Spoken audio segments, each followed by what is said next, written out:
questions and you can decide what you'd like to say. There's a lot of curiosity about your personal journey from IIT to actually it said economics but to finance. Your hostel, your extracurricular activities, your views on contesting elections. Salha Faiz is asking your views on this year's budget. Ragini Turki is asking, when are you coming back to India, Sakshi Dubey? So maybe you can say a few words on your journey from IIT Delhi. That's been asked by Sarthak, Nitesh, and one question which I liked a lot, why don't you teach at IIT Delhi?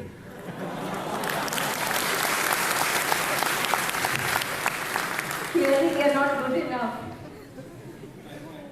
Can you hear me? Is this mic working? Yeah, okay, let me use this one. Well, first, you have fantastic teachers at IIT, so let me not say I would add to that. I graduated from IIT Delhi way back, probably decades before you were born, 85. And it was, I was determined not to go abroad, actually. I said, no, I have to work in the country, and I was very set on that. And, I went to IIM Ahmedabad. Why did I go there? Not do engineering. I actually got a job, but it wasn't very interesting in engineering. You were going to start as a pupil in a factory, learn every part of the factory, and then go on. Didn't seem, I felt that, on day one I was losing whatever I had accumulated, and I thought, well, might as well learn some more. And I didn't want to do a PhD, I didn't want to go abroad, so I went to IIM Ahmedabad. And there, I got really interested in economics and finance, and I wanted to do more. And I had a friend who sort of persuaded me to apply. So against all that I had built up, the I'll stay at home and do all the good stuff. I went abroad, and then I got caught up in all that. I've always wanted to certainly come back and do something. I think the government gave me the chance with the Chief Economic Advisor and then the RBI. That was probably the most fulfilling experience. I would say the RBI, first lots of young people there, and I've always found it very refreshing as an academic, but even as an administrator, to deal with young people, because they're so full of enthusiasm, and they, you set them anything, they work really hard and get it done. And that was my experience at the RBI with the young people who were there. They're not jaded by life. And that's so important, to be enthusiastic about the possibilities, even a little naive. I think naivety is actually quite important, because it makes you take up challenges which other people would say are impossible. And sometimes it happens. Sometimes you succeed in those challenges. So my sort of hope is none of you become cynical before your time. Don't be cynical. It's all too easy to say the system is bad, this is corrupt, this is not going to work. Be enthusiastic and it'll happen. Now, the other questions, when am I coming back? I keep coming back. I'm actually working with a university in the south called RBI University. We're trying to create, I said we need hundreds of universities of the quality of IIT. We're trying to set up one which has, which hopefully will be a very good one. But we need many more. And so I do a little bit of work there, and my good friend Ambud Sagar is here. He's invited me to come back and speak again at some point. And Ritika was very kind to invite me here. So yeah, I keep coming back. Politics, I'm not good at kissing babies, so I like my own babies. I like my own babies, but I'm a technocrat, I'm not a politician, so that I don't go there. Then, what I do is I just read out a few and then you see which one you want to pick. What do you think of the way the West and their media portrays India and everyday life, and does that hinder our growth? What about a population control law in India? Related to some of the points that you made, there's a bunch of questions about what do you think needs to be fixed with the higher education system in India and how is the Indian system different from the American system. So the whole range of questions around that topic from Amarnath, Ashik, Ilahi and others. Related to your stint at RBI, perhaps, again, your call, what are your views on demonetization and is the RBI independent? What do you think of India's growth trajectory since 2014? This is from Manan, and the changes in Indian democracy since 2014 from Ilyas Mir. Okay, so let's start with how the rest of the world sees India. I think it's a mixed view, right? So on the one hand, they see a huge country, and they see a country which has been a democracy, is a democracy, and they feel an affinity because they don't feel that kind of affinity with, say, China, which they see as much more authoritarian and a very different system. They sympathize with the Indian system. However, I think this is where when India does things which seem to be weakening its own democracy, they do opine on it.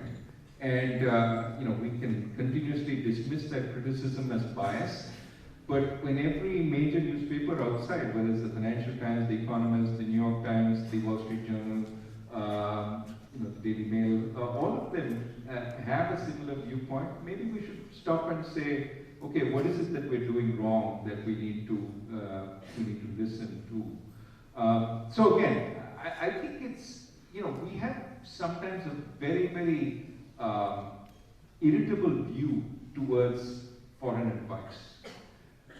My own sense is we should listen to the advice in a mature way. Okay, they have this, let's listen to it, and then decide whether we want to take it or not. Continuously dismissing it as some sort of colonial view and their colonial past, etc., it wins us brownie points in India. People say, oh, you're shouting back at the US. But that's neither here nor there. The real issue is what is good for us. And what is good for us is let's listen to all viewpoints and then decide what our pathway forward is. Let's not just import something from somewhere and say that's going to be good. But let's also not just reject it because it comes from elsewhere, because it's not invented here. And that confidence, I mean, in a sense, we got to jettison our colonial past. We got to jettison this view that we're always, look, I've worked in Western organizations. I was in the IMF, and I've fought against this old view, oh, the West knows. And I've tried to say, we need to have a view which is right. And sometimes those old views are wrong. Fought battles against the Federal Reserve for years and years saying that they have the wrong view on monetary policy.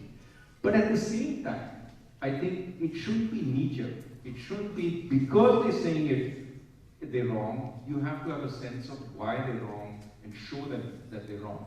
And this is where I think we need to develop our own capabilities. India, I hope we do it in the G20 presidency, we have to offer our agenda. Here is our view for growth. Here is how it is different. We should stop constantly just rejecting that agenda without offering a plan of our own. And I hope this presidency of the G20, we will do that. Here is our agenda for sustainable world growth, right? Instead of saying you're wrong, you have polluted the world, you have done all that. It's one world we live in. What is our plan?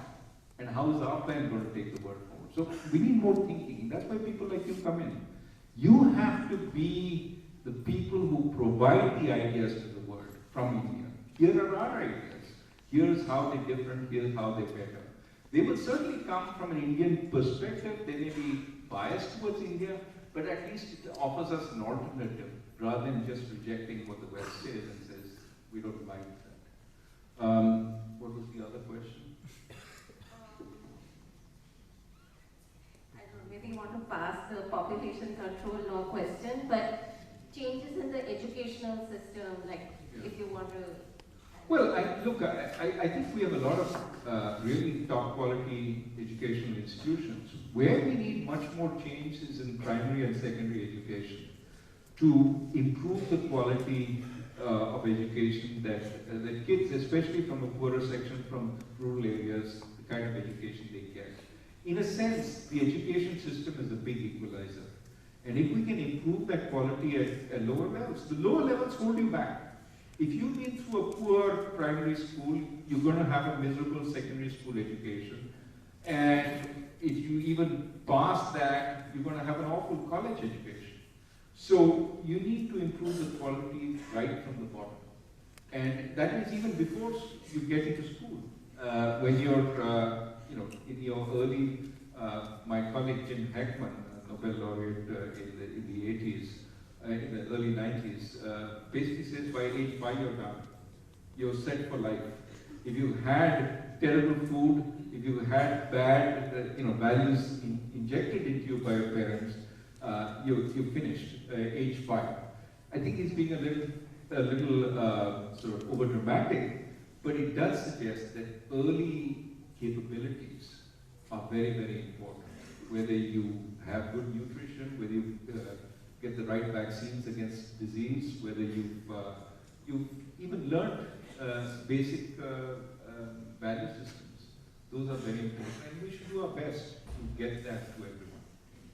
So can I add, actually he's not exaggerating, this is stuff that I work on, and there's a lot of medical literature which says that a child's nutritional map is set before the age of 5, which is why it's important to give them eggs in Anganwadis, which the government is resisting to their name. Sorry. Well, that's the wonder. We always have experts who know. So, absolutely.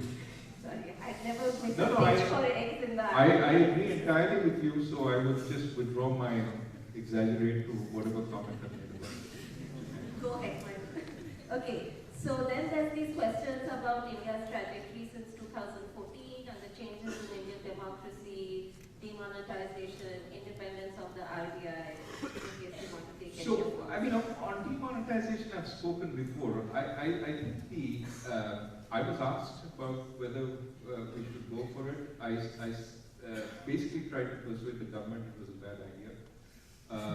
I was not required to make a decision because we were just, in a sense, preparing for a possibility. We certainly started, I didn't want to be in the position that we had a point when demonetization was decided and we had no money. I knew that it would take a long, long time to print the money that we needed to make sure it didn't kill our economy. And so we started the printing of the money that would be needed if there was a decision. If there wasn't, this would just be new money that was infused into and while the old notes were withdrawn. So we were preparing. We never reached the full preparation that we needed, and that was why we had a huge shortage of cash as we did the demonetization. That's an example of a decision I think could have been, unfortunately, nature of demonetization means it has to be a small group of people who know, but it could have been much better debated and thought out, and it was not. Then there's a bunch of questions on the global recession and how it might affect India, and what are your views on what we might do? We're not immune to global forces, right? And the latest import-export numbers suggest that our imports have been falling. That suggests weakness in the domestic economy, but our exports have also been not doing well. So we are going to be affected by ebbs and flows of the global economy. Now, that said, I think the global economy, everybody's been predicting recession, but it hasn't happened. And in fact, the latest numbers from the US are that it is still reasonably strong. Just a tidbit for those of you who are interested in economics. The last jobs numbers in the US said there were 500,000 plus jobs that were being created, right? It actually is not 500,000 jobs that were created in the US. In January, the US lost 2.5 million jobs. However, the jobs number that is put out is a seasonally adjusted job number. So typically in January, jobs go down. There's lots of firing that happen in January. This time it didn't go down as much. as it typically does. So it looked like there was an addition of 500,000 jobs. It looks like employers are providing all these new jobs. It turns out they just fired fewer people than they did in the past. So in 2.5 million people job losses, just a statistical quirk. Those of you who are interested, it might be useful to look at those things. Okay, so